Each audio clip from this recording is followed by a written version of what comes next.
Senate Majority Leader Chuck Schumer also rallied Democrats last night at the convention. New York Senator did a bit of a dance. Whoa. Oh, look at this. Come on. Look at that. Okay. Get it, Senator, as he made his way to the podium. Is he dancing to Lil Jon? During the address, he threw his support behind Kamala Harris for president, made a bold prediction Democrats not only would retain, but expand their majority control of the United States Senate. And Leader Schumer joins us now. Leader Schumer, I'm sure your staff is aware you are the subject of many memes already this morning for that dance. Oh, man, let me tell you, Willie, you know, this is a happy convention, and I was so happy. We saw it. So, Leader Schumer, let me ask you first, we can talk about Kamala Harris in just a moment and the renewed hopes that the Democrats will hold on to the White House. But from where you're sitting, part of the concern I know about President Biden staying in the race was for your hold on the Senate and what it would mean down ballot. What has the change at the top of this ticket meant for your hopes around those elections? Well, you know, truth be told, our Senate candidates in our battleground states were even ahead before President Biden, in an act of courage and strength and humility, said he wasn't running again. But now they're ahead by more. If you look at the recent polls, the Cook polls, I mean, the numbers are hard to believe that our candidates are up 7, 8, 10, 12, in one case 18 points. But we are up by quite a bit. And why is that? Just what you said, and give that producer who showed those beginning clips of the contrast to the conventions a raise. That was fabulous. But the bottom line is that the public is on our side. They don't want to go back to Trump. You know, there's a pincer here. One, the Democrats are moving forward in a positive, happy, unified way. I've been to every convention since 1984, San Francisco. This is not only the happiest convention, the most unified convention, but also the most intent on winning, because we know the danger of Donald Trump. And so do so many of those American voters who are in the middle, who couldn't decide between Biden and Trump, but now are clearly moving in Harris's direction. And, you know, just one more thing.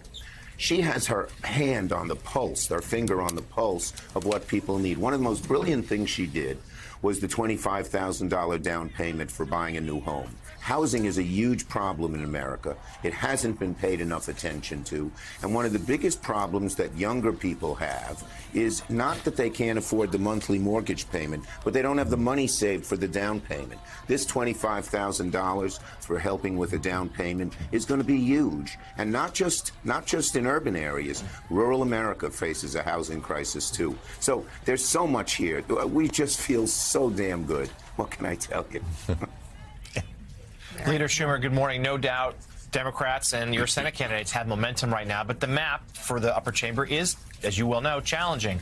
And you caught a lot of people off guard yesterday when you said that the Democrats had a chance not just to hold, but expand the majority in the Senate. And I'd like to push you as to where you could see that happening. You know, West Virginia, Ohio, Montana, those will be hard enough to hold. Where else? What other state or two do you think you could win? You all talked about freedom and choice. If you take 8 battleground states, the 6 where we must win with incumbents in Florida and Texas, 4 of those have abortion on the ballot. Florida, Arizona, Montana, and Nevada.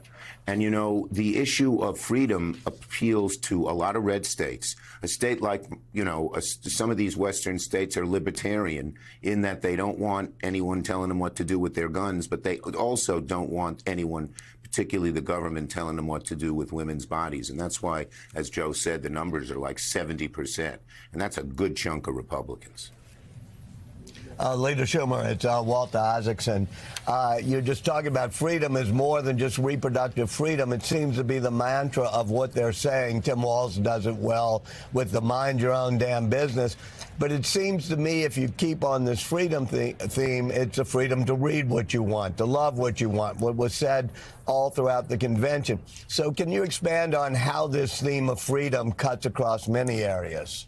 It does. It cuts across areas beyond the issue of choice. It cuts across the issue of who you want to marry and how you want to engage in that way.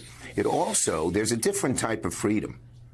You know, freedom, when Trump talks about freedom, he's talking about freedom, and President Obama did this very well last night, freedom of the very wealthy to do whatever the hell they want. But if you want to have a decent paying job for your family, you need to have a decent education. You don't have the freedom to just pick any job you want. And so this area of freedom, of giving people choices, not telling them what to do, but giving them choices, I think will extend into the economic arena as well. Not just in housing, but in terms of job training. You know, we have a rapidly moving world. I think Obama was very smart to focus on that. In that rapidly moving world, people's freedoms to have a good life that they want are less available unless we help them. That doesn't mean picking and choosing, but that means providing ladders up. And I think that is going to, especially with these newer generation, have a real point to it, a real sharpness to it that's going to help us. Senate Majority Leader Chuck Schumer of New York, more dancing, More dancing, please. please. If you could. I'm dancing, sitting in my seat here. Okay. I've never been to a better convention. Wow. They've done such a great job. But it's also, you know, just one more thing. It's also the most unified convention in terms of winning. There's a negative here. The negative is we know we cannot have Donald Trump as president. We know we cannot. And more Americans are realizing that. So it's not only what we're doing and our happiness, but our exultation and optimism in the future, as you pointed out. It's also the fear of going back. One of the best chants we had was when our good candidate in Maryland, also Brooks, said, "We won't go back," and the whole place erupted. Senator, thank you very much for being on the show this morning. Take care, Eddie. You know, I was